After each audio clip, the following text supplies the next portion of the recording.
More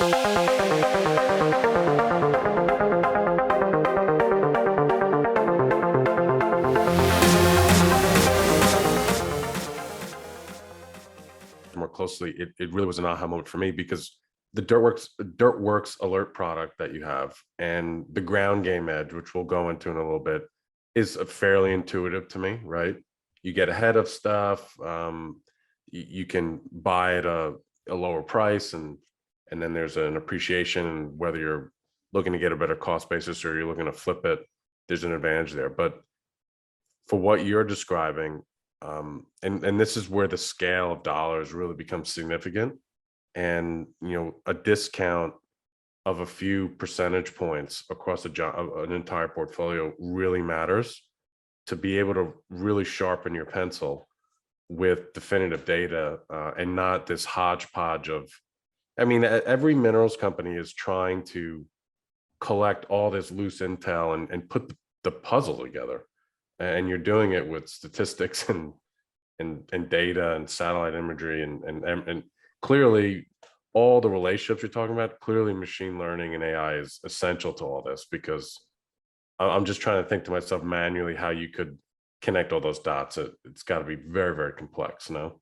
Yeah, you just keep you literally can't. I mean, that's the nature of data fusion, and then, by the way, that's like a new term. I didn't even know that term 6 months ago. I use it all the time now. The reason is I know you've mentioned it a few times, and I was like, I don't know I've never heard that before. I'll tell you, I saw it in two places. Yeah. I saw it in 2 places. So one was, I think there was we were looking at a Department of Defense, like R&D contract on some things, and it made reference to like data fusion techniques. I'm like, what is that? That sounds pretty advanced. That sounds kind of cool. And then somebody forwarded me an article in The Economist that was like, they do a scientific quarterly, and this was like 6 months ago, and the article was titled "The Dark Arts of Data Fusion." And I was like, oh, I like that. And so I read this article. I'm like, that is exactly what we do. And in this case, it was related to defense stuff. It was like, by combining satellite imagery and GPS tracking data and putting all these things together, we're able to extract exactly where the enemy target locations are in ways that like no one could ever do before. It's getting all these defense uses. I'm like, that is exactly what we're doing. So then I started calling my presentations learn the dark arts of data fusion, get some more people in the door, at least get some like Harry Potter fans in or something, Ooh. But it really is what it is, right? We're not a satellite company. We're not a cell phone company. We're not a regulatory company. We're a company that takes lots of different kinds of data wherever it's from and mixes them all together.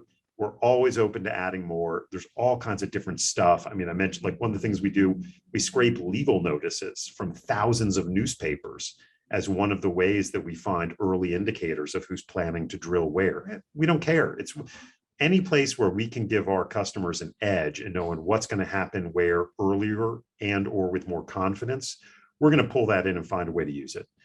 And when you talk about how impossible that is for a human to do, of course, as humans, we're data fusion machines, right? Like we're all making inferences and using our intuition all the time. And some of us are, worse at than others, are better at it, and some other things than, like, is this guy telling the truth or not? Or like, should I make a left turn here or a right turn or hit the brakes quick?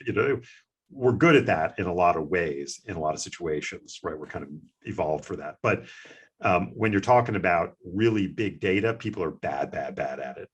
And, one example of that, just in terms of the inefficiency, when we were first doing these things in like 2017, 2018, and we were in the early stages of using satellite imagery, we had hired all these A&M and UT and University of Houston GIS and geology students to like look at thousands of pictures of satellite imagery of the Permian Basin and like draw little boxes around the well pads and draw little boxes around the frac ponds.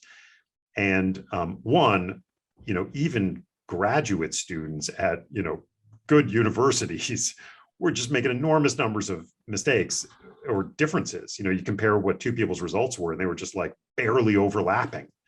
There's some of this stuff in medicine too, by the way, there's studies of radiologists and they look at different x-rays and like they come up with completely different answers for the same thing. So human experts are very unreliable at this stuff, but also, maybe more importantly in this case, so you time out how long it takes for these master's degree students who are smart to go through hundreds of these images using systems we built that just automate screen, screen, screen, picture, picture, picture.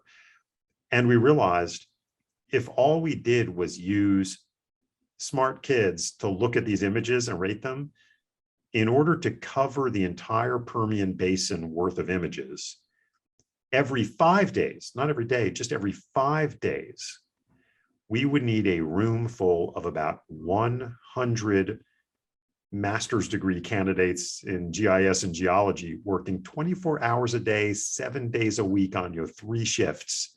Wow. Just to cover the Permian. Like, no one's going to pay to do that. Sure. So there's a certain level where the kinds of stuff that we're doing just can't be done by people in any kind of cost-effective way. It's where all this cloud computing stuff comes into play that even 10 years ago, you wouldn't have paid for this on Amazon. But today, it's very affordable, especially if you're one company doing it and serving hundreds of companies with the results, as opposed to one company that's kind of messing around and kind of experimenting and following down some path, trying to figure it out yourself.